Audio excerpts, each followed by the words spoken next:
Hello everyone, this is Arun और स्वागत करता हूं आपका इस वीडियो में।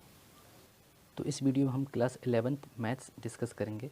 उससे पहले आपको एक बात बता दूं, जैसे आपको क्लास 8th से 9th में आने में कुछ दिन अजीब लगा था, वैसा ही आपको 10th के बाद 11th में आने में अजीब लगेगा। ऐसा क्यों लगेगा? क्योंकि क्लास 11th में काफ़ी फ्रेश टॉपिक्स हैं, काफ़ी नए टॉपिक्स हैं, जिसमें प्योर मैथमेटिक्स और अप्लाइड मैथमेटिक्स भी इंक्लूडेड है।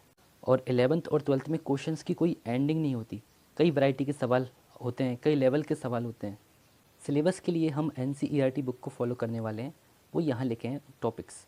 और अगर ऐसा लगेगा कि कोई और टॉपिक पढ़ाने की भी नीड है तो मैं वो भी आगे बता दूँगा, ठीक है। और अगर कहीं पर कोई ट्रिक या शॉर्टकट की ज़रूरत होगी तो वो भी आपको बता दूंगा उसी पॉइंट ऑफ टाइम पे। और आपको ये भी बता दूंगा कि वो शॉर्ट ट्रिक एग्ज़ाम में अप्लाई करना है या नहीं करना है। और NCERT का सिलेबस फॉलो कर रहे हैं, इसका मतलब ये नहीं है कि ये वीडियो सिर्फ CBSE वाले ही देख सकते हैं। इनको किसी भी बोर्ड के स्टूडेंट्स देख सकते हैं, चाहे स्टेट बोर्ड हो, CBSE हो या ICSE बोर्ड हो, क्योंकि NCERT का जो सिलेबस है ना, वो ऑलमोस्ट हर एक बोर्ड में सेम ही रहता है। तो आपका जो 11th का सिलेबस है वो यूनिट्स में डिवाइडेड है। टोटल 6 यूनिट्स हैं। जो पहली यूनिट है वो है सेट्स एंड फंक्शंस।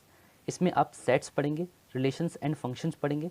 ये जो रिलेशंस एंड फंक्शंस है ये आप 12th में फिर से पढ़ेंगे, ये काफ़ी इंपॉर्टेंट चैप्टर है। ट्रिग्नोमेट्रिक फंक्शंस पढ़ेंगे। यूनिट 2 आपकी अलजेब्रा है, जिसमें आप पढ़ेंगे प्रिंसिपल ऑफ मैथमेटिकल इंडक्शन क्या होता है ना।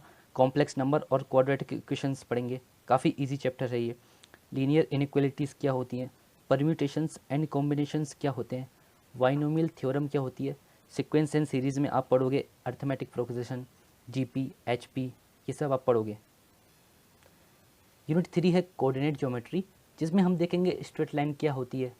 फिर कॉनिक सेक्शंस में आप देखोगे सर्कल्स क्या होते हैं, उनकी इक्वेशन क्या होती है। वैसे ही आप ellipse, parabola, hyperbola.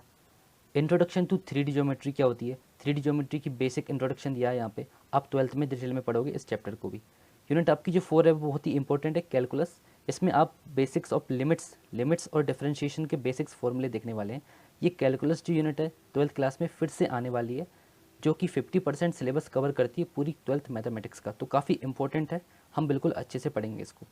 Unit 5 mathematical reasoning, बहुत ही छोटी यूनिट है, ज़्यादा कुछ आता नहीं है, पर हम इसको भी देखेंगे। यूनिट 6 है स्टैटिस्टिक्स एंड प्रोबेबिलिटी। स्टैटिस्टिक्स आपका ये मीन मीडियन मोड वगैरह ये सब आप यहाँ पे पढ़ोगे, और 12th में स्टैटिस्टिक्स नहीं है, बट प्रोबेबिलिटी आप यहाँ पे भी पढ़ोगे और 12th में भी पढ़ोगे। और प्रोबेबिलिटी अच्छे से समझ में आए इससे पहले आपको परम्यूटेशन और कॉम्बिनेशन को अच्छे से समझना होगा, ठीक है। तो ये आपकी 6 यूनिट्स हैं 11th मैथमेटिक्स में, ठीक है। तो हम ज़रूरी नहीं कि ये जो यूनिट्स हैं, यूनिट नंबर 1, ये 6 यूनिट हैं, इनके अंदर ये चैप्टर्स हैं, तो ये कंपलसरी नहीं है कि हम बिल्कुल सीक्वेंस में चलेंगे। जो भी इंपॉर्टेंट चैप्टर लगेगा हम वो करेंगे। मतलब कोई जो चैप्टर ज़्यादा इंपॉर्टेंट है वो पहले करेंगे, या जो चैप्टर लिंक हैं, कुछ चैप्टर लिंक्ड होते हैं एक दूसरे से, कि चैप्टर ये पढ़ने से पहले आपको ये पढ़ना पड़ेगा, तो हम उसी ऑर्डर में पढ़ेंगे जैसा कन्वीनियंट लगेगा। और यार आपका जो 11th-12th मैथ्स का जो सिलेबस होता है ना, वो बहुत ही इंपॉर्टेंट है, क्योंकि आपकी मैथ्स पर अगर अच्छी कमांड है तो आपको 11th क्लास में जो फिजिक्स होगी उस पर भी आपको अच्छी कमांड होगी, क्योंकि फिजिक्स में काफ़ी डेरिवेशंस होते हैं जिसमें मैथमेटिक्स का यूज़ होता है। तो आपकी अगर मैथ्स अच्छी है तो आपको फिजिक्स अच्छे से समझ में आएगी। सिमिलरली ये केमिस्ट्री के साथ भी कंसेप्ट है। केमिस्ट्री में एक फिजिकल केमिस्ट्री होती है, वहाँ पे भी काफ़ी इक्वेशंस आपको मिलेंगी। अगर आपकी फिजिक्स कितनी भी स्ट्रांग हो तो आप जो डेरिवेशन वाला पोर्शन है वहाँ पे आप अटक जाओगे, इसलिए आपकी मैथ्स अच्छी होना बहुत ही ज़रूरी है। तो बहुत सारी चीज़ें हैं यार, तो इसलिए आपकी मैथ्स अच्छी होनी ही चाहिए। तो मैथ्स यहाँ पे आपका बैकबोन है। तो आई होप आपको सब समझ में आ गया होगा कि क्लास 11th में क्या क्या हम पढ़ेंगे, किस तरह पढ़ेंगे, क्या हमारा पैटर्न रहेगा।